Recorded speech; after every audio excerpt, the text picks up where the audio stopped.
Halo, selamat malam semuanya. Kita ketemu lagi dengan channel Joe, sahabat dekat kamu.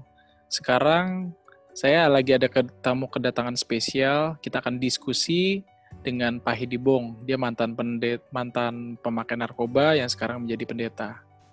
Dan kebetulan dia juga punya akun channel YouTube bernama Mengatasi Rasa Takut. Yuk, sebentar lagi kita ngobrol yuk sama beliau yuk. Kita kedatangan tamu spesial ya, saya anggap seperti kakak, kayak saudara sendiri ya, abang saya sendiri. Pak Hidibong. Yes, malam Pak Jo. Baik. Kita. Aduh, Puji apa kabar Tuhan Pak Hidibong? Puji Tuhan baik. Puji Tuhan baik ya. Jadi ya. Abang saya sendiri ini, kakak saya sendiri ini adalah seorang pastor ya, pendeta. Jadi beliau punya background-nya dulu pernah pakai narkoba ya Pak, pemakai ya. Benar. Jadi benar. kita bisa belajar dari kesaksian beliau bagaimana Tuhan ubahkan ya 180 derajat ya. Nah kita udah penasaran nih Pak, kira-kira pengen dengar cerita Bapak nih. Pasti teman-teman juga, saudara juga udah penasaran nih seperti apa sih gitu. So far sih ya Pak Hidibong ini kita udah berkawan, udah deket, udah lama sekali ya Pak. Oh benar, ya saya kenal Joe sudah lama. Kita udah berapa tahun ya. Walaupun jarang kontak, tapi ya kalaupun saya ketemu, walaupun via Zoom juga, ya kerasa jauh tapi dekat di hati. Dekat di hati ya. Karena walau bagaimanapun Pak, kalau sesama anak Tuhan ya, sesama orang percaya kita saling menguatkan. Setuju ya Pak ya? Artinya ya kita saling tetap doakan gitu. Walaupun COVID sekarang ini ya kita tetap sama-sama saling menguatkan gitu. Oke. Benar ya. Sebelum kita mulai, saya doa pribadi dulu ya, boleh ya Pak ya? Oh boleh, silakan. Boleh. Oke, mari kita berdoa. Ya. Bapak, terima kasih Tuhan Yesus. Terima kasih buat malam ini Tuhan.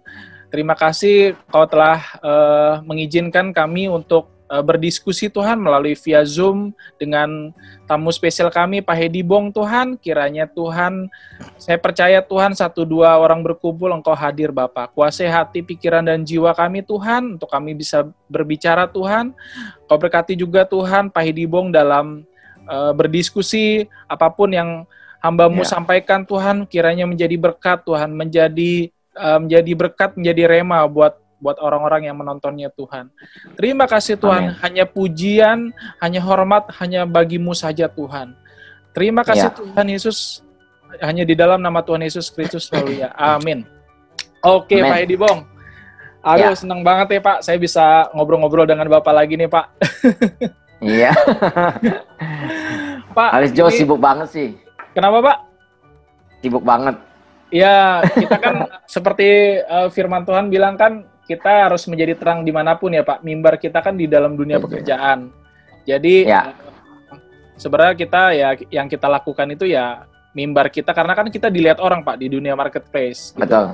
Tapi sesibuk-sibuknya kita harus tetap menyediakan waktu yang paling utama buat Tuhan ya Pak. Betul ya Pak ya? Setuju, benar. Jadi Pak, kebetulan ini kan sesinya kan lebih ke ngobrol-ngobrol nih, diskusi ya. Ya. Nah, kebetulan saya terinspirasi dengan kisah Bapak nih, Pak. Bagaimana Tuhan ubahkan Bapak dulu dari istilahnya tuh dari lumpur, tapi Tuhan angkat sekarang kan menjadi sesuatu yang berharga ya. Artinya pasti permisa yang menonton kan banyak, Pak. Artinya yang mungkin sekarang ini dalam kondisi kegagalan, mungkin sekarang ini dalam kondisi lagi, maaf ya Pak, lagi pakai narkoba, atau mungkin yang sekarang yang menonton mungkin dalam kondisi putus asa. Artinya kita bisa belajar dengan kesaksian Pak Hedi, artinya itu menjadi berkat buat kita semua, Pak. Pak, boleh cerita dong, Pak, kira-kira Bapak lahir di mana sih, Pak? Dan besar di kota mana, Pak? Boleh tahu. Ya. Kalau orang tua saya memang aslinya dari Kalimantan Barat, Pontianak. Pontianak ya? Saya lahir di Pontianak, keturunan Tionghoa gitu, tapi darah saya Indonesia. Amin. Ya, saya lahir di Indonesia, mati juga di Indonesia, meninggal di Indonesia juga. Jadi saya cinta Indonesia, NKRI harga mati. Amin. ya. Jadi latar belakangnya keluarga saya, nenek moyang saya tuh nggak percaya Tuhan Yesus. Jadi waktu kecil kami kalau misalnya sembahyang ya ke kelenteng ya, dewa dewi ya, jadi awalnya keluarga kami ya papa mama ya harmonis sih ketika waktu masih kecil ya, waktu kami masih kecil. Tapi satu ketika saya nggak tahu apa yang terjadi dalam hubungan mereka. Akhirnya papa saya punya Will, wanita idaman lain gitu kan. Dari situ mulai sering papa mama saya cekcok gitu kan di depan kami. Terus kami bertumbuh juga akhirnya tidak mendapatkan kasih sayang gitu kan. Saya dan adik saya akhirnya kami bertumbuh menjadi anak yang memberontak gitu. Jadi kurang kasih sayang, hubungan papa mama tidak baik, walaupun mereka pisah tapi tidak bercerai gitu kan. Akhirnya mama saya harus banting tulang usaha untuk menghidupi kami. Nah, di situ saya mulai bergaul dengan istilahnya yang lebih dewasa gitu. Akhirnya saya mulai kelas 2 SD saya udah mulai ngerokok, ya kan. Akhirnya saya nggak tahu apa yang di dalam otak saya tuh, kayaknya yang saya lakukan tuh ya istilahnya semua yang jahat. Saya ngerokok, saya mencuri, saya curi uang papa saya. Di sekolah saya berantem, bikin masalah, bikin ulah gitu kan. Sampai satu titik mama saya tuh udah angkat tangan karena kenakalan saya, sampai angkat tangan. Akhirnya sampai mama saya tuh pernah satu kali saya pukul, di mana mama saya tuh bekerja. Waktu itu mama saya bekerja sebagai cuci baju, ya cuci baju gitu kan. Anaknya saya pukul sampai berdarah. Waduh, mungkin karena bebannya begitu berat. Akhirnya mama saya pulang, sampai saya di rumah, mama saya tuh sampai sembahyang sujud saya pakai hio gitu kan. Waduh, saya merasa kayak anak durhaka gitu, anak terkutuk gitu. Nah di situ tambah jadi saya mulai minum minuman oplosan, berantem, bikin masalah, jadi benar-benar troublemaker gitu. Jadi sekolah juga bikin ulah gitu kan. Dan saya sekolahnya di sekolah Katolik, ya kan, tahu sendiri kalau sekolah Katolik kan ketat gitu kan. Saya sering boros gitu kan, nggak masuk sekolah, bolos sekolah gitu kan, nggak ini, bikin masalah.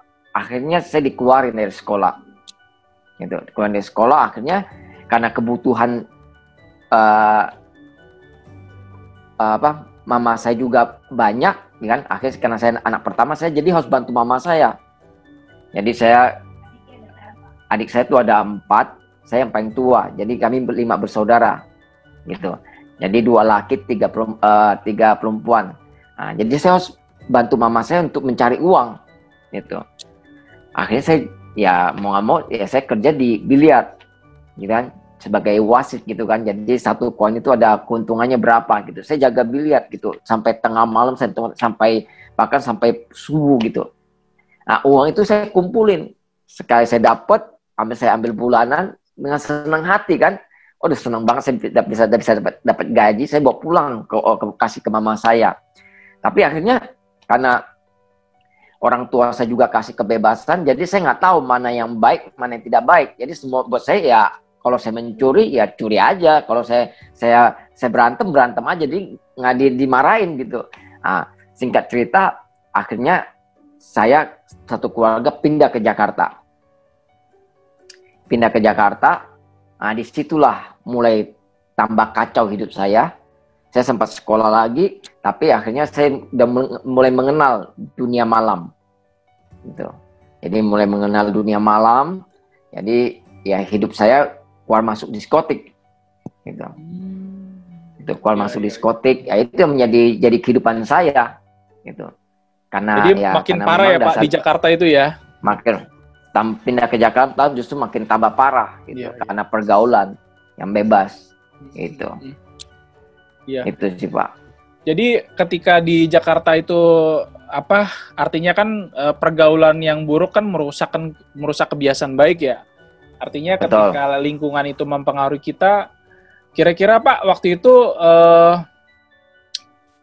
pada saat Bapak kan waktu itu kan Bapak sempat kenal narkoba ya. Itu pertama dari pergaulan waktu dulu masih kecil di Kalimantan atau pas di Jakarta, Pak? Kalau di Kalimantan, Pontianak memang cuma batasnya sampai ngerokok sama minum aja, minum oplosan.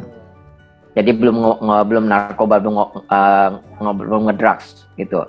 Jadi pindah Jakarta itulah, jadi saya kenal, kumpul lagi sama teman-teman sekampung gitu kan. Akhirnya kenal lah obat-obat yang ya istilahnya yang jenis-jenis obat-obat pil BK segala macam, yang pil anjing gitu. Itu masih waktu itu zaman itu masih belum ada ekstasi, belum ada Inex, belum. Pil koplo yang orang yang terkenal tahunya pil koplo. Iya, gitu. pil koplo ya. Nah, waktu itu kira-kira berapa lama Pak Bapak ketergantungan obat gitu ya? Kalau pil koplo sih ya nggak terlalu ini sih ya. Jadi kalau mau pakai ya pakai, kalau nggak pakai nggak masalah.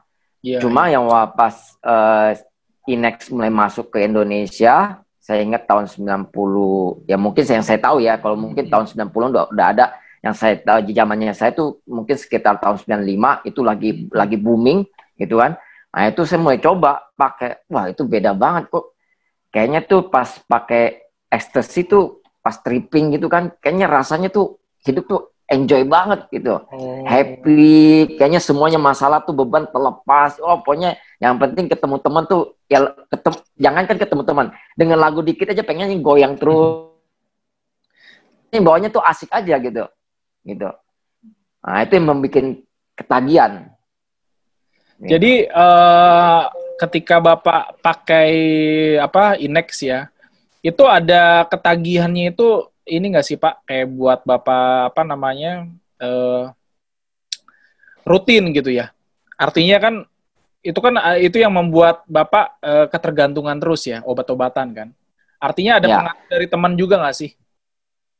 Emang sih kembali lagi seperti Joe bilang kan, pergaulan yang buruk merusak kebiasaan yang baik. Sebenarnya sih saya nggak bisa salahin teman-teman saya juga, karena itu memang saya sendiri nggak punya pendirian. Pilihan, saya nggak bisa membedakan mana yang baik, mana yang tidak baik. Jadi buat saya kalau misalnya saya ditawarin sesuatu, kalau itu memang enak, nikmat gitu kan, buat saya happy, ya saya pakai aja. Jadi sebelum saya masuk ke istilahnya jadi konsumsi Inex, memang saya waktu itu, saya dan teman itu jadi bandar narkoba, tapi pil koplo. Jadi pil koplo dulu sebelum Inex masuk. Nah, setelah Inex masuk, kami berubah. Jadi kami nggak jual lagi pil koplo, tapi kami jadi bandar ekstasi. Gitu. Saya kirim ke kampung halaman saya, ke Pontianak, bahkan saya pernah nganterin juga ke Cianjur, ke Puncak, tergantung orderan. Gitu. Jadi saya sama teman, gitu kan. Jadi tadinya bandar pil koplo, sekarang karena ada ekstasi, kita dapat langsung dari bandar besar, ya udah kita jadi tangan kanannya. Jadi kita yang jual juga. Jadi pemakai juga dan pengedar juga ya Pak ya? Banyak pengedar. Pak, waktu itu kan Bapak sempat cerita ya, ketika Bapak udah satu titik, kan ada titik terendah ya dalam hidup ini ya. Artinya ketika hidup ini kan udah bener-bener di bawah, jatuh sekali ya. Waktu itu Bapak pernah cerita bahwa Bapak mengalami perjumpaan dengan Tuhan. Artinya antara hidup dan mati, Pak. Nah, waktu itu bisa dijelasin nggak, Pak? Kira-kira tuh posisinya gimana, Pak? Ya, jadi setelah saya jadi bandar ekstasi, jadi teman saya, ya kan, kita beda tetangga lah, gitu kan. Saya kosnya di kamar ini, dia kamar sebelah. Nah, saya bandar ekstasi, dia bandar putau. Nah, awalnya saya nggak tahu kalau putau itu kan ampasnya heroin. Saya nggak tahu kalau itu bikin candu. Jadi setelah kami pulang tripping, dia tanyain, Bang, Blur, ini ada barang baru nih, lu coba deh, gitu kan. Ya udah, dan lu habis pakai Inex, habis tripping lu pakai ini, waduh, enak lagi, lu punya dunia sendiri. Saya coba pakai kan, wah, itu yang bikin saya tambah parah. Jadi saya memang candunya beratnya di putau. Nah, jadi saya pakai putau gila. Jadi itu benar gila itu. Jadi bukan Inex-nya bikin saya ini, tapi putau yang membuat saya terikat. Nah, itu putau saya terikat dengan putau. Jadi saya tadi ngedrak, ngisep sampai saya suntik. Karena dosisnya semakin bertambah. Bayangin, Jo, saya bandar Inex, teman saya bandar putau. Jadi kalau barang datang itu kiloan. Jadi kayak udah bikin segumpal gitu. Terus kami tumbuk di cobek. Tahu kan cobek kan? Yang buat ini cabai. Nah itu kami tumbuk di situ. Tinggal pakai aja. Jadi bukan kayak orang yang di luar sana tuh pakai ya, maksudnya gini, masih satu amplop berapa ini, enggak. Kita datang barang langsung kiloan. Ya, ya, ya. Langsung diolah di situ ya. Iya, karena teman saya memang bandar besar gitu. Jadi tinggal pakai aja. Waduh, itu benar-benar saya ketagihan banget sama Putau. Akhirnya tambah lama kan, ya kan Putau kan mahal. Iya. Ya kan lebih mahal dari ekstasi. Jadi karena nggak punya uang, nggak ada kerjaan, akhirnya segala kejahatan saya lakukan. Saya mulai curanmor. Pokoknya istilah otak saya tuh udah jahat semuanya. Saya nggak peduli siapapun juga, saya nggak peduli orang tua saya, bahkan mama saya tipu. Saya bilang, saya pinjam duit sama mama saya, kalau nggak salah tahun itu, tahun 95, saya pinjam uang 3 juta. Alasannya saya mau bisnis, mau usaha. Tapi uang itu saya dapat, saya beli barang gituan, barang ya narkoba, saya beli Kutau. Saya pakai semuanya. Akhirnya segala kejahatan saya lakukan, bahkan saya juga menghancurkan generasi ini dengan ekstasi, dengan sabu, dengan Putau. Tapi saya sendiri, saya memang beratnya di Putau.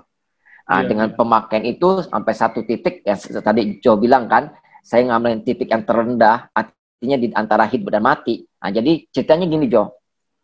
Jadi teman-teman saya tuh pesen barang Putau sama saya. Mereka tinggalnya di Cianjur, puncak mau ke Cianjur. Nah, mereka tinggal situ. Jadi mereka punya base camp gitu. Nah, jadi saya harus bawa barang ke situ. Kalau nggak salah saat itu tuh malam Minggu. Tahu sendiri kan dulu kan jalur puncak kan padat banget. Padat ya, kan? ramai ya. Macet banget, ramai banget. Nah, saya bawa barang gitu kan ke sana. Nah, di perjalanan itu waktu Bogor mau ke atas ke puncak itu kan macetnya luar biasa banget. Itu saya di mobil aja saya pakai angkot gitu kan, mobil Elf gitu, Elf putih gitu. Saya di mobil aja udah sakau, udah ketagihan. Akhirnya saking gilanya saya nggak tahu karena udah nggak tahan ya, saya pakai di mobil. Saya sampai mau dibuang keluar dari mobil itu, diusir. Karena saking parahnya dan disakau kan. Karena kalau ngedrug saya sudah nggak mempan lagi, hanya mau suntik. Gitu. Sampai di lokasi gitu kan, barang saya kasih, saya mau campur, yang saya olah, saya mulai tembak ke badan saya. Saya lupa karena lagi sako berat, saya lupa keluarin cairan dalam suntikan itu. Ya kan biasa kalau kita ke dokter kan kalau mau suntikan dikeluarin cairan dulu kan, untuk memastikan nggak ada angin di dalamnya. Nah, saya langsung tembak ke badan saya. Itu hitungan detik, Jo. Itu tiba-tiba langsung dada saya langsung sesak, mulut saya udah mulai biru berbusa. Anak-anak melihat kan kaget. Kenapa? Sebelum saya ada juga yang overdosis, meninggal di situ juga karena Putau. Meninggal, Pak? Semuanya dulu yang ada temannya mereka meninggal. Oh, temannya meninggal ya? Kalau saya dalam kondisi lagi darurat, lagi ini kan mau mati gitu kan. Kritis ya? Kritis. Tiba-tiba mereka bubar semuanya, kabur. Karena mereka takut gitu. Wah, itu perjuangan. Nah, disitulah saya merasa kok kaki saya mulai dingin. Roh saya mau keluar. Gitu kan? Nah, itulah pertama kali saya panggil nama Tuhan. Kenapa saya panggil nama Tuhan? Saya takut mati. Karena saya tahu kalau saya mati, saya masuk neraka. Karena selama saya hidup, yang saya lakukan semua jahat, nggak ada yang baik. Iya. Itulah nama Tuhan. Pak, itu sorry itu Pak. Ya. Waktu itu kan Bapak kan masih menjalankan Konghucu ya, Pak ya? Oh ya, memang orang tua saya memang agamanya Konghucu. Nah, waktu itu kenapa Bapak bisa teringat Tuhan ya? Padahal kan sebenarnya Bapak belum mengenal Tuhan. Apa dulu pernah memang dari temen sempat ngenalin bahwa Tuhan itu Maha Kuasa? Kok Bapak bisa teringat pada saat itu langsung nama Tuhan ya? Itu dari mana, Pak? Kalau boleh tahu, Pak? Dari mana muncul itu, Pak? Ya, kan dulu kan saya sekolah di Katolik. Oh, sekolah Katolik. Ya kan, jadi dari TK, SD, sampai kelas 6 saya sekolah di Katolik. Jadi kan kalau di Katolik kan sebelum pelajaran kan kita ada doa Bapa Kami sama Santa Maria. Oh, I see. Nah, jadi saya tahu Tuhan Yesus, tapi Tuhannya orang Kristen. Iman saya ngikutin iman orang tua saya.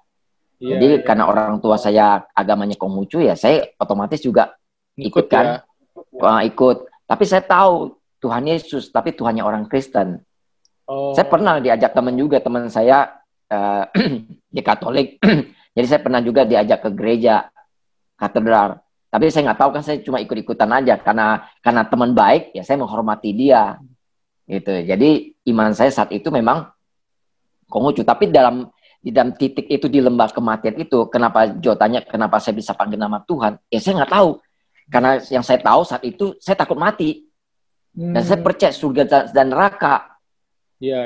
Dan kesaksian saya ada di Solusi juga, pernah ditayang Solusi. Jadi saya merasa roh saya itu udah keluar dari tubuh saya. Itulah kenapa saya berteriak dalam hati saya. Hitungan detik saya langsung bilang, Tuhan tolong saya. Seketika itu juga roh saya itu kembali seperti semula, seperti biasa. Gitu. Jadi seperti biasa.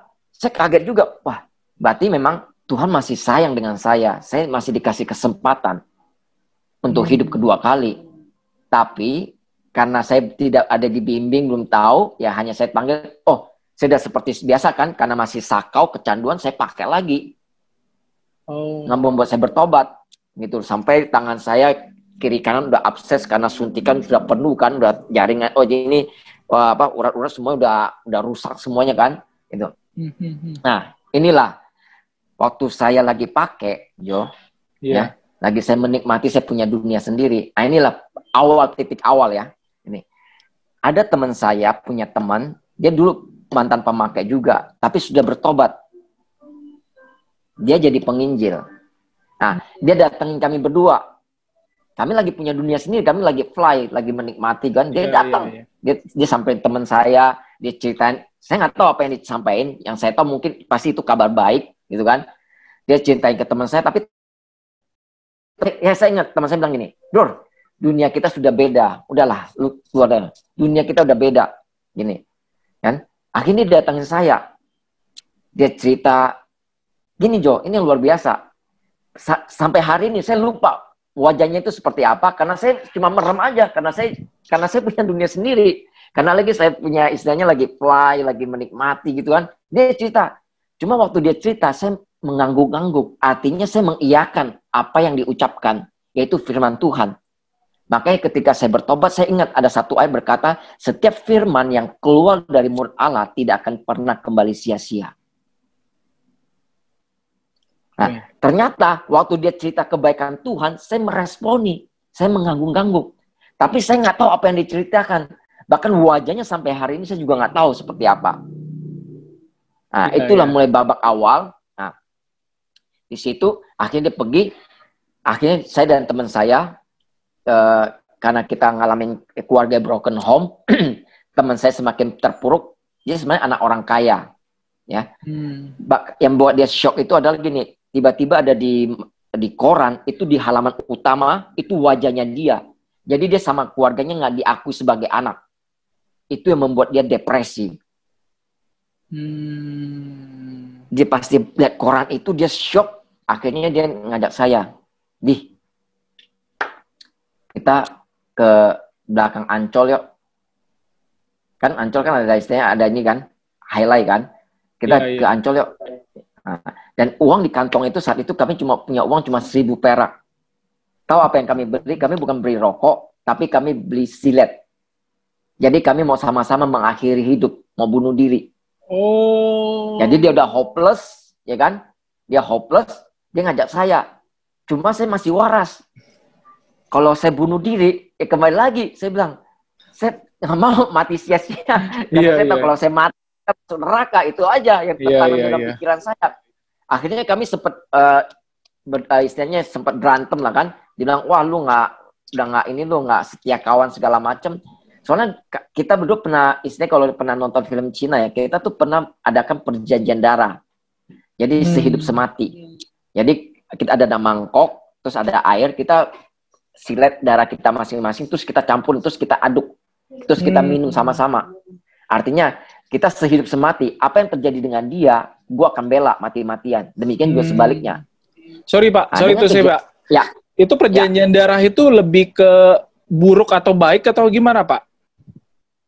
Istilahnya sebenarnya itu buruk. Karena istilahnya gini, kita sehidup semati. Artinya gini, kalau kita, istilahnya gini ya, contohnya gini, kalau kita kaya bareng, kalau kita miskin bareng. Kalau kita senang bareng, susah bareng gitu ya? Ya, itu. Gitu. Itu perjanjian kayak gitu. Gitu. Perjanjian seperti itu. Karena masalah seperti itu kan, dia ngajak saya bunuh diri kan. Wah, saya bilang saya nggak mau bunuh diri. Saya nggak mau kejadian lagi karena saya takut kan, gitu, takut mati karena saya tahu kalau mati ya masuk neraka gitu. Ini, sorry itu saya Pak, ini menarik banget ya, Ya. Pak, sorry potong ya. Ini kan Ya. biasanya orang bunuh diri kan sendirian ya. Benar. Artinya kan dia sendirian, biasanya orang bunuh diri kan sendirian, dia depresi, mengurung diri sendiri. Nah ini dia ngajak orang gitu loh Pak, ngajak Bapak untuk bunuh diri bareng. Karena merasa, Ya. artinya Bapak yang paling deket ya, apalagi kan Bapak ada perjanjian ya, seperti itu ya. Ya. Dan itu yang terjadi Pak, apakah dia ngikut Bapak atau gimana Pak? Ya, jadi saat itu karena kita nggak sejalan, kita pisah. Akhirnya dia berangkat sendiri ke Ancol, saya pulang ke rumah. Oh. Saya pulang ke rumah orang tua saya. Jadi sekian lama saya kos, nggak pernah pulang ke rumah. Tapi dengan kejadian itu, ya setelah saya dengar kabar baik itu, jadi memang mungkin itu rencana Tuhan ya. Akhirnya buat kita pisah berdua. Jadi dia ke Ancol, saya pulang ke rumah. Jadi sejak saat itu saya nggak pernah ketemu lagi sampai hari ini. Sampai saat ini saya nggak pernah ketemu lagi. Ya mungkin itu jalan Tuhan, rencana Tuhan membuat kami pisah. Nah, ketika saya pulang ke rumah, ya saya nggak tahu dia bunuh diri atau enggak. Artinya itulah pertemuan kita pisah. Ya, itu pertemuan terakhir ya, Pak? Pulang ke rumah. Ya, itu terakhir kita ketemu. Nggak pernah sampai hari ini saya nggak pernah ketemu dia lagi. Saya juga lupa wajahnya seperti apa, gitu kan? Tapi saya pernah dengar sih dari teman-teman dari anak-anak yang dulu kita mantan pemakai. Saya bersyukur dia nggak bunuh diri. Dan dia sekarang jadi mentor di rehab, dan sekarang juga dia udah bertobat dan percaya kepada Tuhan Yesus. Oh, puji Tuhan loh, Pak. Iya, saya senang banget. Ya? Saya dapat kabar dari teman-teman dulu anak-anak mantan pemakai yang istilahnya kumpulan kita, katanya, wah si Anu nih, si ini udah bertobat, katanya sekarang jadi mentor di rehab, katanya. Dan sekarang ya puji Tuhan, wah seneng banget saya dengarnya. Iya. Akhirnya berarti dia nggak jadi bunuh diri. Iya. Ya. Gitu. Jadi akhirnya. Iya. Ya, itu sih terjadi bukan karena kebetulan ya Pak, karena rencana Tuhan. Karena dia dipertemukan dengan Bapak ya, yang notabene sebenarnya Bapak belum bertobat secara total, akan tetapi Bapak sadar bahwa Tuhan itu Maha Pengasih, artinya diberi kesempatan untuk bertobat, kan seperti itu Pak. Benar. Jadi sehingga dia tidak jadi bunuh diri gitu. Artinya kan biasanya kalau bunuh diri itu kan sendirian gitu loh. Ini ngajak Bapak, tapi Bapak bisa merubah mindsetnya dia, sehingga dia berpikir ulang. Ya puji Tuhan sekarang dia udah bertobat kembali gitu loh. Nah, jadi waktu itu Pak, kira-kira setelah Bapak pulang ke rumah, Bapak gimana Pak selanjutnya Pak? Ya, jadi saya pas pulang ke rumah, ya orang tua saya memang udah nggak peduli sih. Jadi buat orang tua saya, khususnya papa saya, jadi sebenarnya gini Jo, jadi saya ini benci banget sama papa saya. Jadi dari kecil saya tuh dendam sama papa saya. Jadi di depan mata saya itu saya melihat adik saya yang nomor 6 tuh meninggal, dipukul sama papa saya. Jadi papa saya ini Jo guru kungfu. Jadi badannya tinggi besar. Bayangin saat itu mama saya lagi hamil tua, adik saya yang ke-6. Jadi saya nggak tahu dia pulang siang hari pas pulang dari kan papa saya kan dulu dia punya usaha sendiri, gitu kan. Pulang tiba-tiba nggak tahu cekcok berantem, mama saya dipukul ke mulut, itu sampai pecah berdarah, gitu kan. Wah itu depan mata saya. Karena saat itu saya masih kecil, ininya saya nggak bisa ngelawan, gitu kan. Terus dia tendang perut mama saya, akhirnya mama saya langsung pingsan, gitu. Akhirnya dibawa ke rumah sakit, ya karena kita kan ke kelenteng kan, tanya orang pintar ini bilang ke papa saya, kamu harus pilih salah satu. Kalau kamu pilih istri, ya anaknya meninggal. Tapi kalau kamu pilih anak, ya istrinya meninggal. Ya papa saya masih waras, dia pilih mama saya, akhirnya adik saya yang ke-6 meninggal. Itu saya dendam banget gitu. Jadi kalau orang tanya cita-cita kamu apa? Cita-cita saya saat itu adalah satu, pengen bunuh papa saya. Itu yang menjadi cita-cita saya. Oh, artinya gitu. Ada dendam ya Pak ya? Oh itu bukan dendam ini lagi, itu dendam yang kesumat, itu benar-benar udah tersimpan. Saya cuma bilang gini, Iya. saya punya papa tapi saya anggap papa saya udah meninggal. Saya cuma bilang gini, tunggu saya besar. Iya, Kalau iya. saya kecil saya pasti saya nggak berdaya. Tapi saya cuma bilang gini, tunggu tanggal mainnya, tunggu waktunya, tunggu saya besar. Benar, itu hampir kejadian, Jo. Iya, Jadi iya. setelah saya pulang ke rumah, papa mama saya berantem, saya langsung ke belakang, ke dapur, saya ambil pisau, langsung saya mau tikam papa saya. Oh. Itu memang itu udah gelap. Istilahnya saya memang udah dikuasai sama iblis. Benar, itu udah gelap. Karena itu yang saya tanam sekian lama. Gitu kan, dendam itu. Saya ke belakang, saya ambil pisau, langsung saya tikam papa saya. Itulah. Tiba-tiba mama saya pegang tangan saya bilang, Hedi jangan, itu papa kamu. Akhirnya saya buang, saya keluar dari rumah. Nah, ketika saya kondisinya lagi sakau berat, lagi parah, akhirnya saya pulang kan. Jadi papa saya nggak peduli. Jadi mama saya juga mau bikin apa juga dia nggak, ya istilahnya dari sisi keuangan dia juga nggak punya penghasilan kan. Akhirnya apa yang terjadi, Jo? Saya nahan sakau dengan dosis yang sangat parah. Seharusnya biasanya itu lewat, meninggal.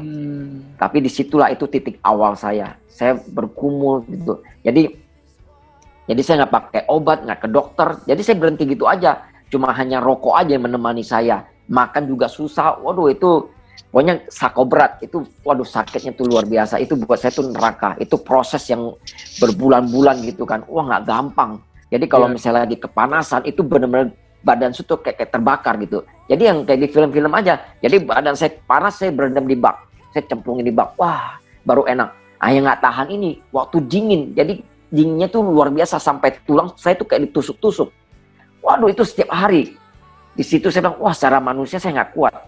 Di situ saya cuma bilang, Tuhan tolong saya, Tuhan tolong saya. Itu menjadi doa saya.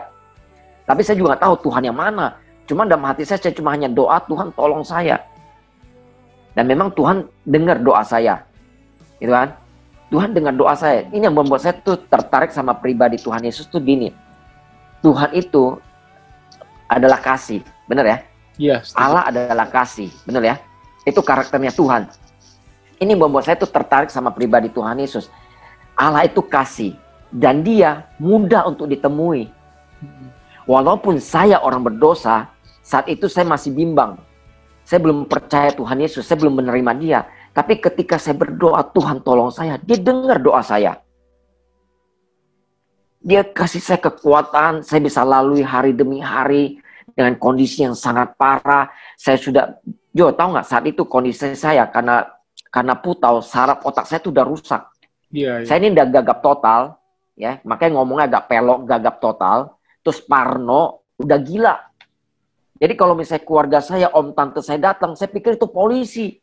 Saya ngumpet di bawah ranjang, nggak berani keluar. Saya parno. Itu hidup saya tuh benar-benar kayak dihantui. Jadi saya ngalamin damai, gitu kan. Tapi luar biasa, Tuhan lindungi saya, Tuhan kasih saya kekuatan. Makanya ketika saya berseru, Tuhan tolong saya, dia dengar. Sampai satu titik keadaan saya sudah mulai membaik. Saya nggak tahu itu, saya percaya itu Roh Kudus yang tuntun saya. Saya punya kerinduan loh, pengen ke gereja. Saat itu saya tinggal di Pasar Minggu, di belakang Ramayana, kan? Iya, iya. Sebelum kebakaran ya tahun 98 gitu. Nah, saya tinggal di situ karena bapak saya buka usaha di situ. Nah, saya punya kerinduan, padahal nggak ada yang nuntun saya. Tiba-tiba dalam hati saya pengen ke gereja. Ya bayangin, dari saya bayi sampai saya beranjak dewasa belasan tahun, yang ada saya kalau sakit atau apa sembahyang ke kelenteng. Nah, sekarang di dalam hati saya ada kerinduan. Saya percaya itu Roh Tuhan, Roh Kudus yang menuntun saya dengan kondisi yang masih parah, sakau, gitu kan? Waktu itu kalau nggak salah umur saya sekitar mungkin 17 atau 18 tahun, gitu kan? Jalan beberapa langkah saja udah sakit gitu kan? Saya paksa diri saya ke gereja.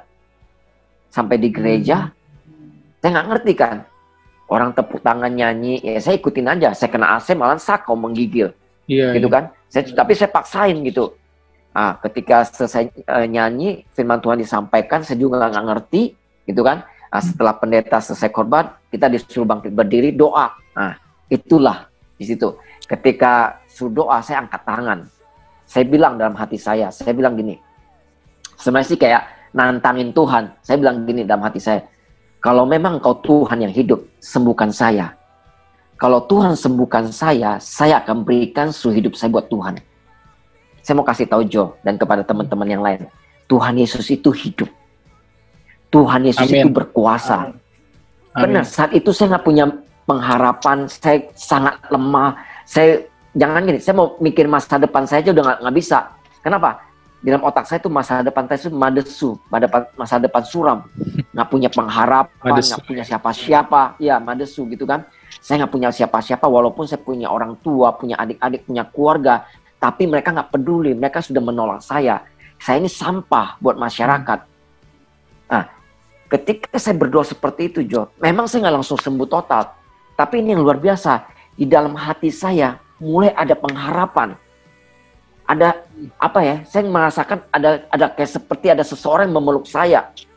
Saya merasakan badan saya tuh hangat gitu kan.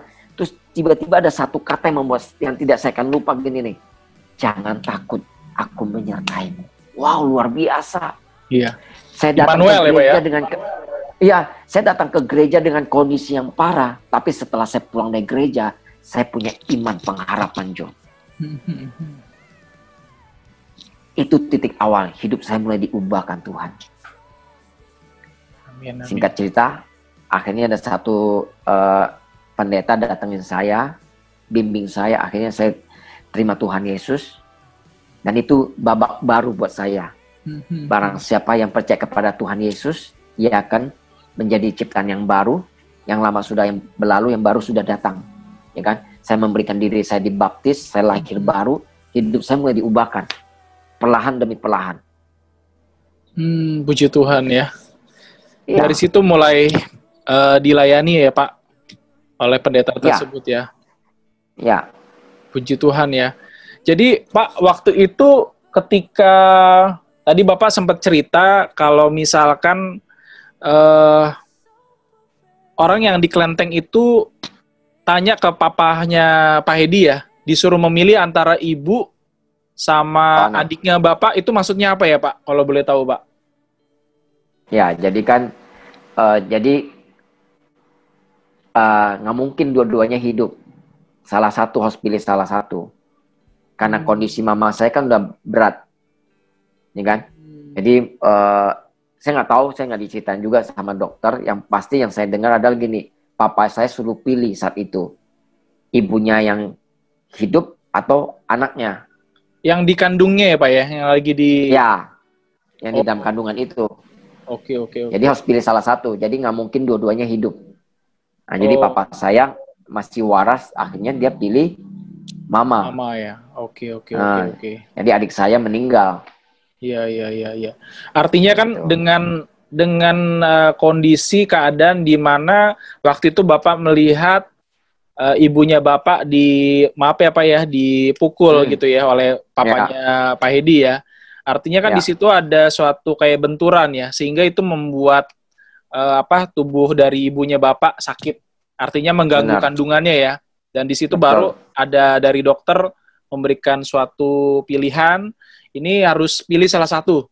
Artinya kan di situ yang kasih pilihan bukan dokter, justru memang itu dibawa ke rumah sakit. Orang pintar. Oh, orang pintar. Di Klenteng itu ya, Pak ya? Jadi mama saya dibawa ke rumah sakit, bapak saya datang ke orang pintar. Gitu, kayak istilahnya dukun lah, gitu dukun, kan. Ya. Nah, dia suruh pilih, kamu mau milih yang mana, gitu. Oh. Kan kita masih percaya sama gituan. Iya. Gitu. Nah, artinya kan itu yang membuat Bapak sangat benci sekali ya dengan papanya Papa ya. Nah, Pak, saya mau tanya nih, Pak, ketika Tuhan ubahkan Bapak, artinya ketika Bapak mengenal Kristus ya, itu kan seperti Bapak sayang anaknya. Artinya ketika kita jatuh, Tuhan tidak akan meninggalkan kita gitu loh. Artinya Tuhan benar-benar Allah yang setia gitu loh. Tidak pernah meninggalkan Bapak walaupun dalam kondisi yang paling bawah sekalipun. Nah, ketika Bapak mulai disentuh oleh Tuhan, Bapak merasakan perkenanan Tuhan. Nah, di situ bagaimana Bapak respon Bapak terhadap papanya Papa gitu loh, Pak. Artinya apakah Bapak bisa mengampuni gitu orang yang pernah menyakiti Bapak dan orang tua ibunya Bapak seperti itu? Ya, jadi memang nggak gampang untuk menghidupi firman Tuhan. Iya.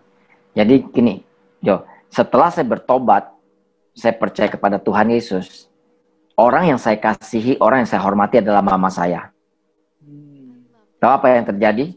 Karena imannya sudah beda, saya diusir keluar dari rumah.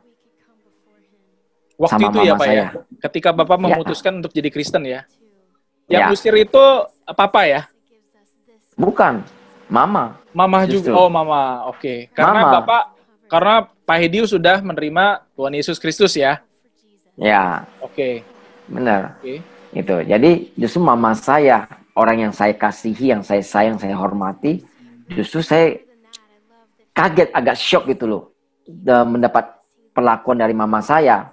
Gitu. Kalau dulu saya bandel gitu kan, rokok, nyuri segala macam nggak masalah, ya kan, nggak suruh keluar dari rumah. Tapi ketika saya percaya kepada Tuhan Yesus, imannya sudah beda, saya diusir. Tapi ini luar biasa, Jo, karena saya sudah mulai sering dengar, ya belum lah, masih orang awam gitu kan, baru mengikut Tuhan Yesus kan. Cuma waktu hari Minggu datang ke gereja dengan khotbah, saya diingatkan bahwa hormatilah ayah dan ibumu.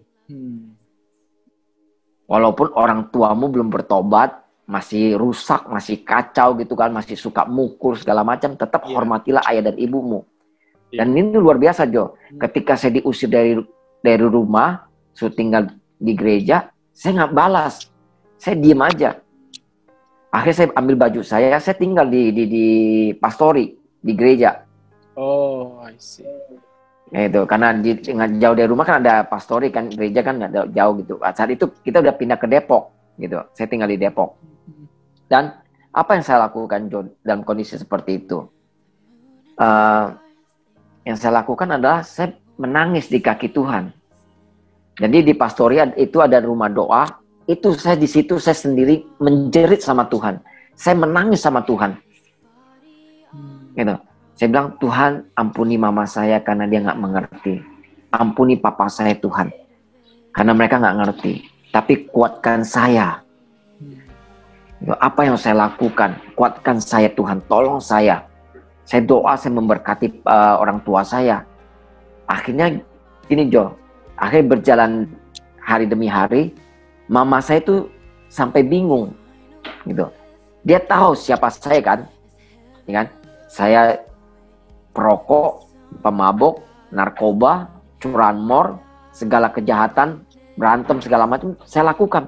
Tapi kok setelah saya bertobat, kok saya tinggalin semuanya itu. Saya udah nggak ngerokok lagi, saya nggak mabuk lagi. Ketika saya dimarahin, saya nggak ngebalas, nggak ini segala macam. Kok ini berubah gitu? Kok dia tahu kok ini Hedi kok berubah? Sampai dia bertanya-tanya. Sampai satu titik ketika ini memang udah jalannya Tuhan, waktunya Tuhan ya. Akhirnya saya dipertemukan dengan mama saya pulang ke rumah. Sampai mama saya tuh tanya, ini, Hedi, siapa sih yang mengubah kamu? Dia tahu, nggak mungkin. Ya kan? Anak yang brengsek, istilahnya troublemaker, kok bisa berubah 180 derajat gitu kan? Akhirnya mama saya tanya, siapa yang mengubah kamu? Akhirnya situlah saya mulai bersaksi. Saya bilang, Ma, ada satu pribadi yang mengubah hidup saya, yang mengasihi saya. Namanya Tuhan Yesus. Kalau Tuhan Yesus mengasihi saya, Tuhan Yesus juga mengasihi mama dan mengasihi semua orang. Kenapa? Karena kita orang berdosa. Amin. Makanya kenapa Tuhan Yesus selalu datang ke dunia ini? Untuk apa tujuannya? Ya untuk menyelamatkan kita. Kuncinya hanya gini aja, Mas. Saya bilang sama mama saya. Hanya percaya, mengaku dengan mulut, percaya dalam hati bahwa Yesus adalah Tuhan. Maka kita akan diselamatkan. Tahu nggak, Jo? Karena Roh Kudus yang bekerja, saat itu juga mama saya terima Tuhan Yesus. Oh, puji Tuhan ya. Dan waktu mama saya terima Tuhan Yesus, langsung saya segera bawa ke gereja dan hari Minggu dibaptis. Iya, iya. Wow. Jadi firman Tuhan bilang memang satu orang diselamatkan, maka seisi rumah diselamatkan, Pak. Itu firman Tuhan tergenapi ya, Pak. Satu orang bertobat, si keluarga kita diselamatkan. Itu menjadi doa saya. Satu orang bertobat, seisi keluarga kita diselamatkan. Itu menjadi doa saya, Jo. Iya, iya. Jadi saya terus tabur dalam doa, saya terus doa untuk mama saya doa untuk papa saya. Nah, seperti lagi tadi, Jo, kan, bagaimana saya bisa mengampuni papa saya itu nggak gampang, Jo. Iya. Jadi ini awal pertama mama saya dulu saya bawa ke Tuhan, ya kan? Dia bertobat, terima Tuhan Yesus, dibaptis, ya kan? Nah, hubungan dengan papa saya itu masih belum baik. Iya, iya. Masih ada tembok di antara kita, saya sama papa saya gitu. Ya kita bisa nonton bareng gitu, duduk bareng, tapi nggak ngobrol, nggak ngomong. Nonton aja, tergantung remote di tangan siapa. Kalau misalnya remote di tangan saya tinggal pencet aja. Tapi kalau remote di tangannya dia kan dia suka nonton bola kan, ya udah pasti bola, gitu. Tapi selama kita duduk kita nggak pernah ngomong, masih ada tembok. Tapi karena saya tahu saya udah di dalam Tuhan, saya udah mulai mengerti firman Tuhan, sayalah yang harus mengalah. Saya harus mendoakan orang tua saya.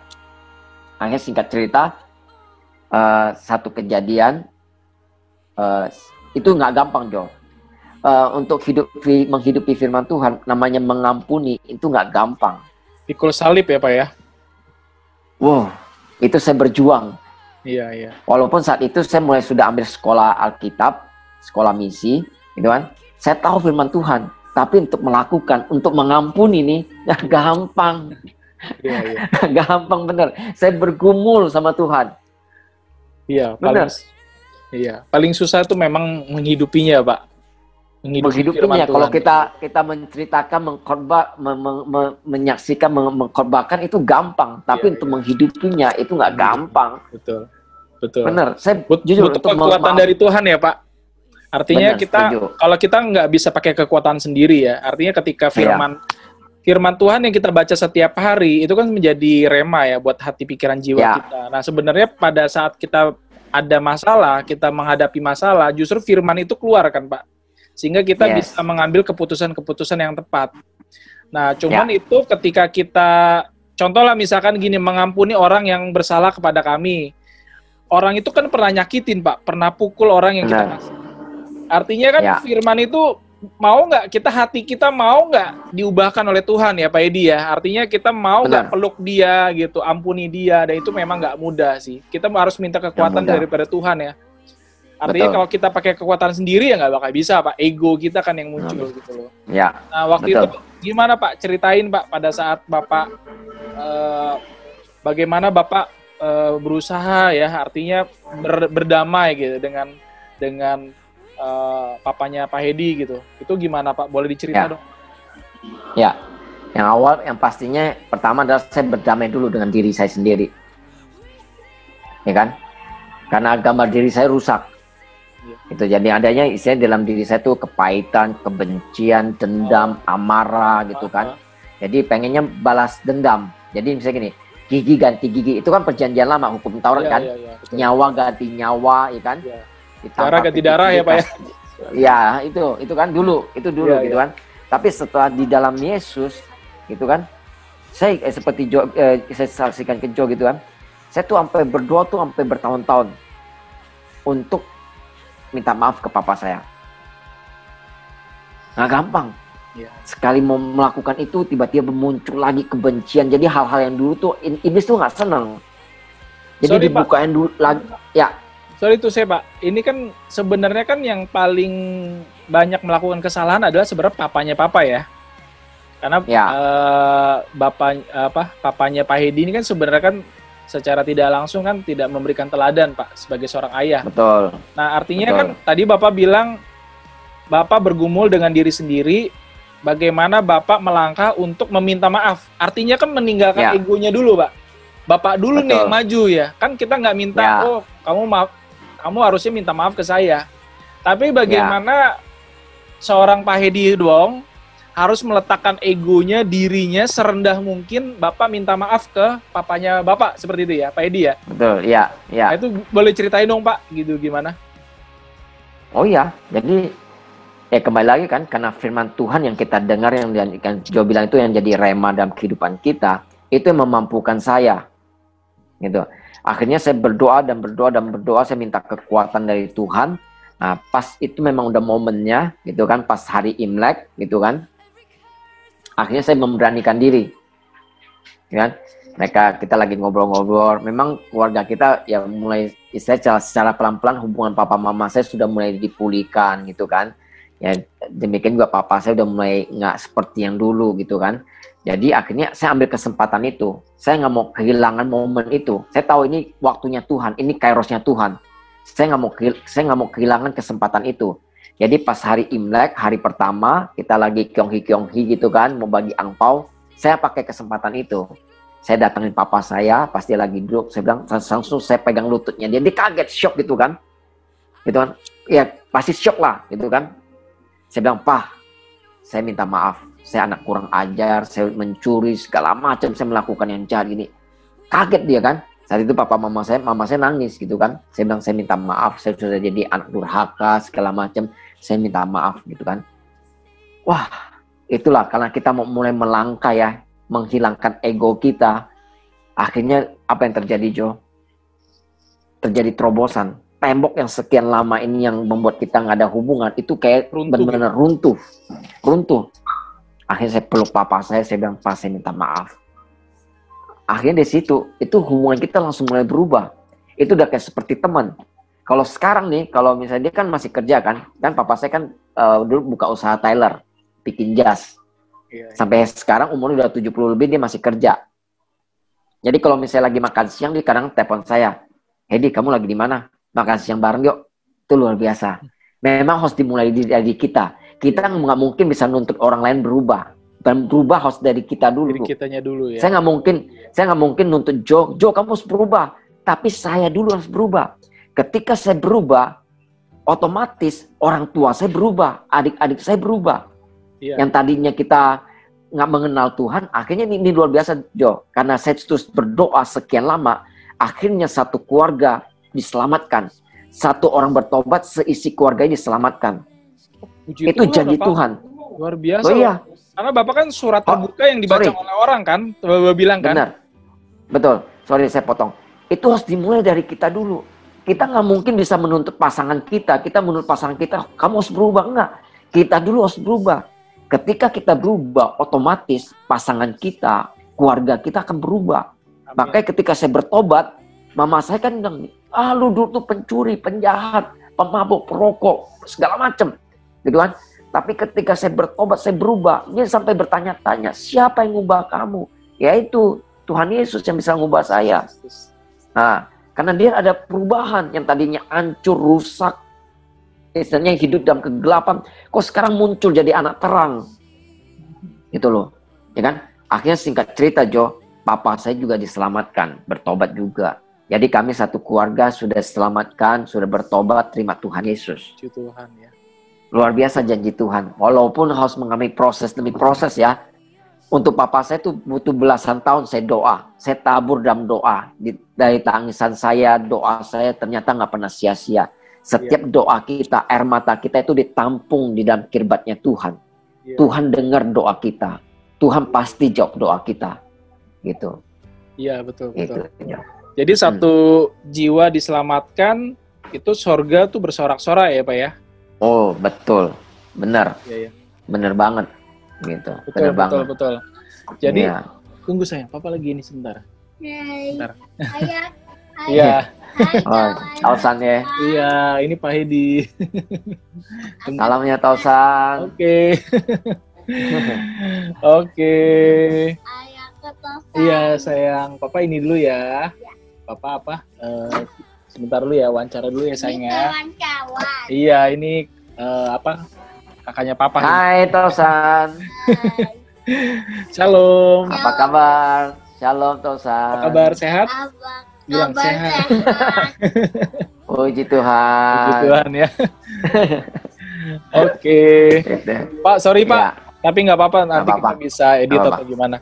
Ya. Jadi, Pak, ini menarik sekali ya. Tadi kan Bapak sempat bilang, sebenarnya kan pemirsa yang lihat acara channel ini kan pasti dalam keadaan ada sakit hati kepada orang tua, terus dalam keadaan putus asa gitu, sulit mengampuni orang yang bersalah kepada kita, bahkan berbuat jahat kepada kita. Dan di sini menariknya, pasti kan itu bukan pekerjaan yang mudah, Pak. Setuju ya, Pak ya? Oh iya, setuju. Nah, artinya kita butuh kekuatan Tuhan untuk kita bisa mengampuni. Karena kan secara duniawi itu nggak bisa, Pak. Kita mungkin nggak mampu ya. Tapi di sini Bapak ambil keputusan bahwa saya mau berubah dulu, gitu. Tapi ketika kita minta Tuhan untuk rubah diri kita, orang lain kan ngelihat, Pak. Karena kan kita surat terbuka, seperti Paulus bilang, surat terbuka yang dilihat oleh orang kan. Sehingga ketika orang lihat apa yang kita lakukan, sikap kita, attitude kita, orang ngelihat gitu loh. Dan tadinya seorang Pak Hedi ini pemakai narkoba, seorang pemarah, seorang yang suka melakukan hal-hal buruk, masalah. Tuhan ubahkan dan orang kan lihat, Pak, gitu loh. Betul. Dan di sini memang tidak ada yang mustahil bagi Tuhan ya, Pak. Mungkin secara duniawi ini kayaknya ini nggak mungkin ya. Ini seorang Pak Hedi ini pasti ada orang, tadi kan Bapak bilang nggak mungkin lah masa depan suram, nggak mungkin lah Pak Hedi bisa bertobat gitu. Nah, tapi di sini Tuhan ubahkan ya. Artinya Tuhan punya rencana yang indah gitu buat Pak Hedi seperti itu. Ini boleh sedikit cerita, Pak, waktu itu kira-kira nih, Pak, setelah Bapak mengikuti Tuhan, Bapak melayani pasti banyak-banyak orang yang terutama ya, khususnya narkoba ya, Pak. Artinya kan melihat perubahan Bapak kan begitu luar biasa ya. Banyak orang pasti yang terinspirasi dengan kisah Bapak nih. Kira-kira apa yang sulit nih, Pak, buat orang Kristen nih, Pak? Kira-kira menurut Bapak seperti apa gitu? Yang kira-kira sebagai orang Kristen, kita yang paling berat itu apa ya, Pak? Boleh sharingnya gitu ya? Oh, paling berat itu yang seperti saya bilang tadi, menghidupi firman Tuhan. Jadi kita bukan hanya tahu firman, tapi kita dituntut untuk menjadi pelaku. Ya kan? Betul. Kita bukan pendengar, kita jadi pelaku firman. Itu nggak gampang. Kita jadi gini, yang menjadi teladan kita adalah Tuhan Yesus. Betul? Amin. Ya kan? Kita ikuti contohnya Tuhan Yesus. Gini, makanya gini, kalau tanpa Tuhan kita nggak mungkin bisa. Nah, jadi salah satu yang paling yang saya bilang ini, mengampuni itu gampang, itu sangat sulit. Amin. Kalau bukan kasih Tuhan di dalam diri kita, kita nggak mungkin bisa mengampuni orang yang bersalah kepada kita. Bahkan yang lebih dahsyat lagi, kita harus mengasihi musuh kita. Wow, itu nggak gampang, Jo. Iya. Ya kan? Contohnya saya sama Jo dekat banget gitu kan, kita teman dekat banget. Tiba-tiba saya nipu Jo gitu kan, ya kan? Sampai Jo dikejar debt collector, wah dikejar utang karena saya. Terus ketemu dengan saya, coba bagaimana? Bisa nggak Jo dengan gampang bilang, saya mengampuni Pak Hedi. Udah yang dulu saya lupakan. Nggak mungkin, bohong itu kalau kita bilang langsung bisa mengampuni. Itu butuh proses. Kita ini bukan malaikat, kita ini manusia. Justru karena kita Tuhan kita mengajarkan demikian, itu kita memang harus lakukan itu secara mau ya, Pak. Artinya kan karena memang ketika Tuhan Yesus disalib, ampunilah mereka ya Bapak, sebab mereka ngerti apa yang mereka perbuat. Nah, cuman kita nggak bisa pakai kekuatan manusia, kita minta kekuatan Tuhan untuk kita bisa mengampuni. Karena waktu itu juga secara pribadi, Pak, papa saya juga tidak memberikan teladan ya sebagai seorang ayah. Tapi ketika Tuhan ubahkan saya peluk papa saya gitu ya. Saya menangis dan papa saya juga menangis. Saya minta ampun, ya disitulah Tuhan pulihkan gitu loh. Karena kemerdekaan awal dari pemulihan, Pak. Jadi ya itu karena bukan dari saya sendiri, karena kalau dari saya sendiri saya nggak akan mampu gitu loh. Itu. Sebenarnya kuncinya gini, Jo. Kuncinya adalah gini, mau atau tidak. Benar. Ketika kita mau, Tuhan pasti memampukan kita. Oh ya, Tuhan pasti memampukan kita. Ketika kita mau melakukan firman Tuhan, ya kan? Makanya ada firman gini, bukan gagah dan kuatku, tapi karena roh Tuhan. Ya kan? Iya. Ketika kita mau melakukan firman Tuhan, salah satunya adalah gini, mengampuni, Tuhan akan pasti memampukan kita. Iya. Benar. Ketika kita mau melangkah, kita mau bertindak, ini iman tanpa perbuatan pada dasarnya kosong kan? Iya. Ya kan? Iman itu harus disertai dengan perbuatan. Ketika iman disertai dengan perbuatan, disitulah mujizat akan terjadi. Amin, amin. Gitu. Kalau cuma kita hanya ngomong, iya saya mau mengampuni, tapi kalau kita nggak bertindak, ya akan terjadi apa-apa. Iya. Ya kan? Betul, betul. Ya, buat saya, gini Jo, saya kan sekarang kan pendeta, hamba Tuhan. Buat saya, ya kalau khotbah itu gampang, tapi untuk menghidupinya nggak gampang. Ya. Karena memang butuh apa? Butuh proses. Butuh kita minta kekuatan Tuhan ya. Ya, betul. Karena firman itu kan pada saat di mimbar itu kan memang kalau untuk berucap, mendengar itu kan gampang Pak. Tapi kalau ketika kita melakukan, ini kan kita kan kadang dihadapkan dengan dua pilihan Pak. Dua pilihan kadang yang sulit gitu. Apakah kita menghidupi firman Tuhan, tapi secara bisnis nggak jujur gitu ya. Apakah kita tetap mau bisnis nggak jujur, atau kita bisnis jujur, tapi kita berkenan di hadapan Tuhan. Karena kan kita percaya sesuatu yang tidak kelihatan, kan seperti itu. Betul. Artinya kita percaya dengan janji Tuhan, karena janji Tuhan ya dan amin gitu. Nah,